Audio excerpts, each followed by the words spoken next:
So music is a very important element of every culture, and though there is the light side of music, what we groove to when the finished product is released. But what happens behind the scenes, and how should music be legally protected? Attorney at law with Miles Fletchers and Gordon. Amanda Montague joins us to break it down. Morning, Amanda. Welcome to Smile Jamaica. Hope you're all right. Morning, Neville. Thank you for having me. I'm all right. I hope you are too. Yeah, man, I'm well. Simone is with me. I've heard this discussion so many times that we don't protect the music and other people are earning from it and who's supposed to earn, not earning and stuff. But don't we know what to do about all of this yet? Or no, you don't think?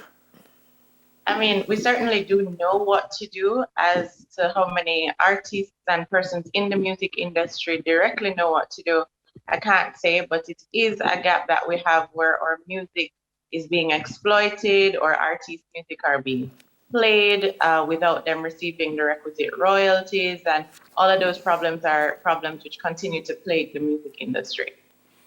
It's interesting, Amanda, because a lot of our artists have entourages, but they don't have solid teams like around them looking out for their interests, a lawyer or this.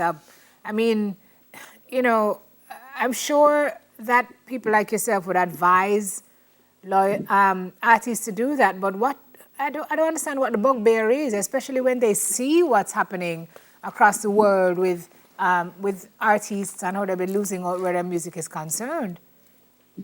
Well, I think the major challenge is for especially upcoming artists or newer artists that a team costs money. So you have to have a manager, and that manager usually handles your personal bookings, and the manager might have somebody who works with him or her who manages the hotel bookings and the car and the makeup and the hair and the dancers and all of that. You also need to have a lawyer to review all your contracts, to make sure that your copyright protections are there, to make sure that the time of performance, the place of performance, how the contract can be terminated, all of those things are covered.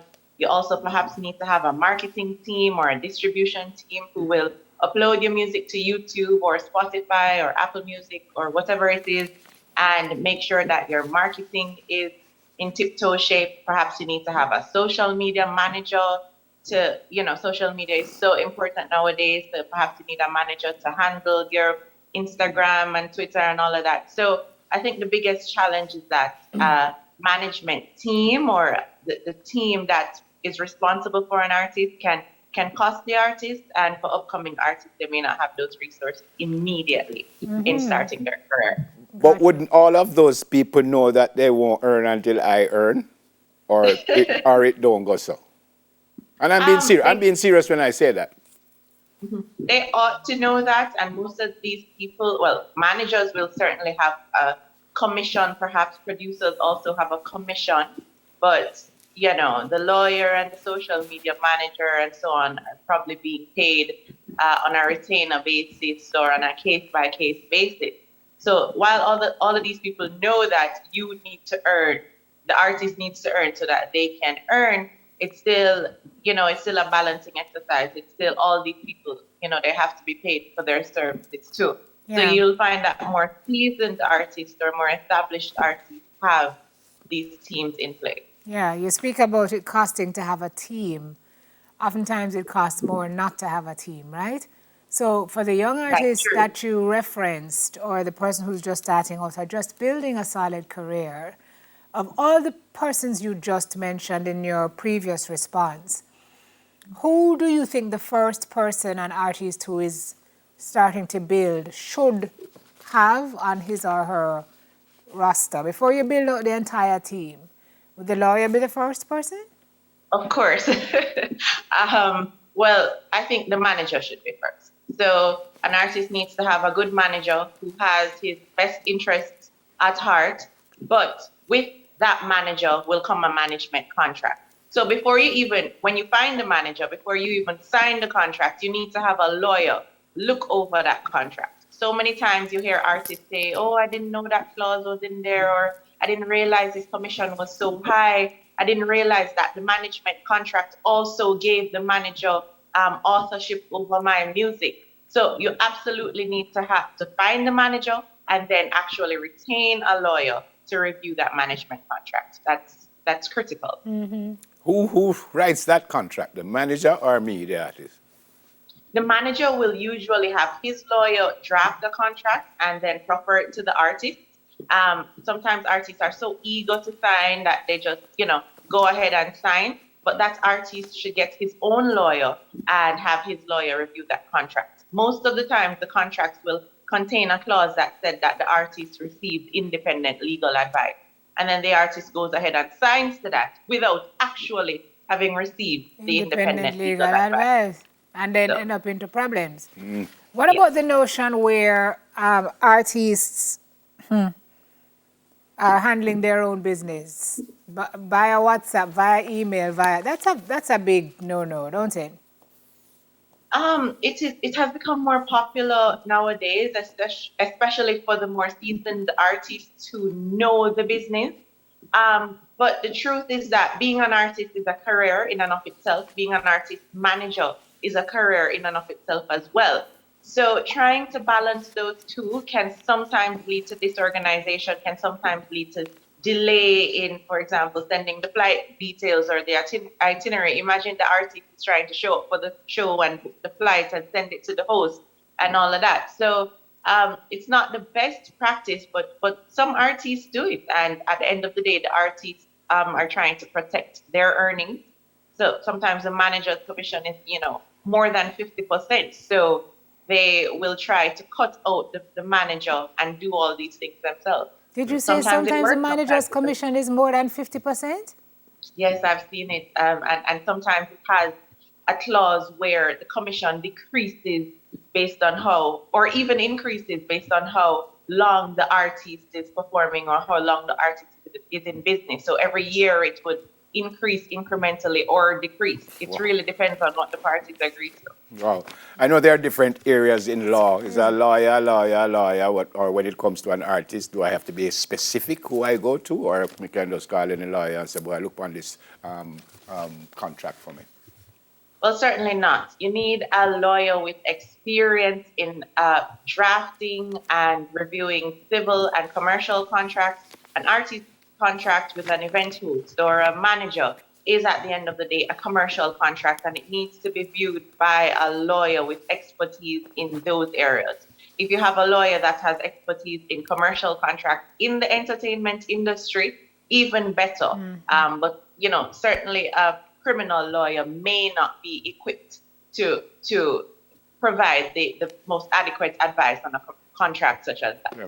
After the contract, which Sim already asked the question, who you want first, and then you said the lawyer. So after I'm going through my contract, I still need him or her? Well, of course, yes. For so, what? For what? For all the other contracts you get. Exactly. If your manager is working, all the other contracts that you get. So say a company wants to do an endorsement deal with you, or a marketing deal. There's a contract for that. Almost every sponsor will prefer a contract to an artist. For every show that you book, there should be a contract with the event host. If you are hiring even maybe a makeup artist or dancers or a social media manager, you should have a contract as an artist. Or maybe your manager will deal with it. Sometimes the lines get blurred.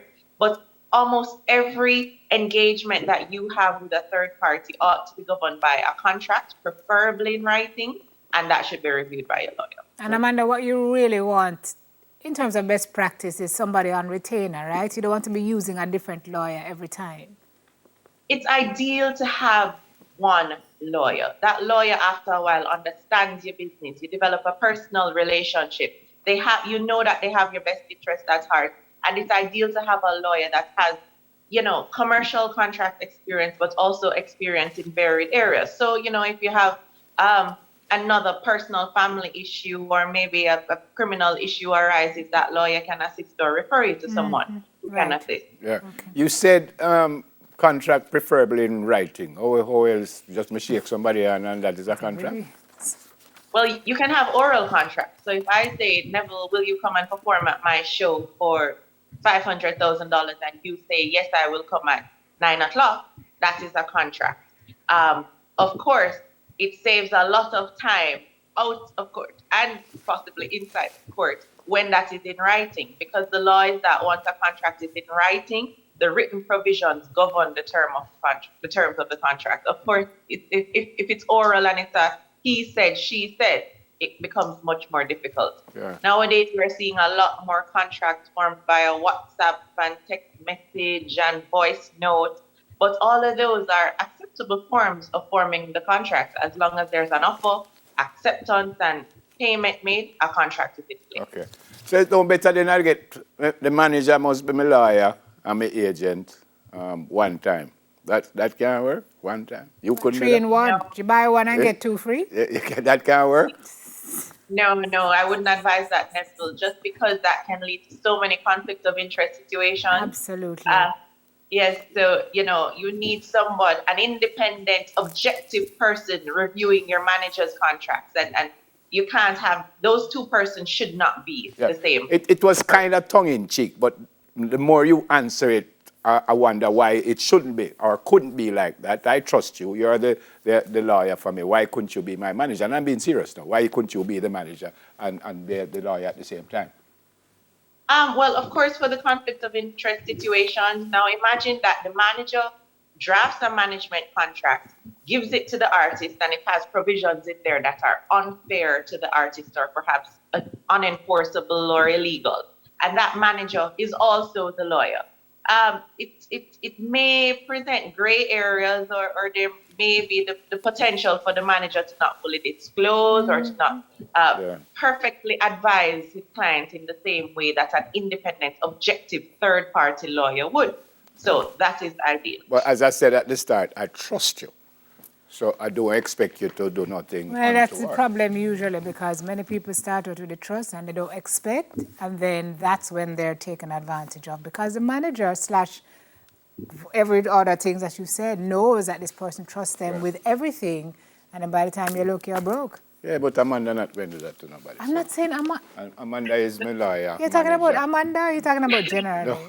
I'm confused. So lawyers are bound by certain ethical canons that have certain ethical duties Okay. that arguably managers and those persons may As I not said, have the to. question was kind of tongue-in-cheek, but when you started to answer it, I was kind of wondering that maybe it could work. Thanks so much for being with us this morning. Obviously, you know your stuff. I'm very impressed, and stay safe, and God bless you. Look after yourself. Thank you, Neville. Thank you, Simone. My lady, have a good one. Attorney at law with Myers, Fletcher, and Gordon, Amanda Montague. Okay, I'm sure our next guest got some good tips listening to this interview. Bella Blair is in our Zoom room waiting to join us after this.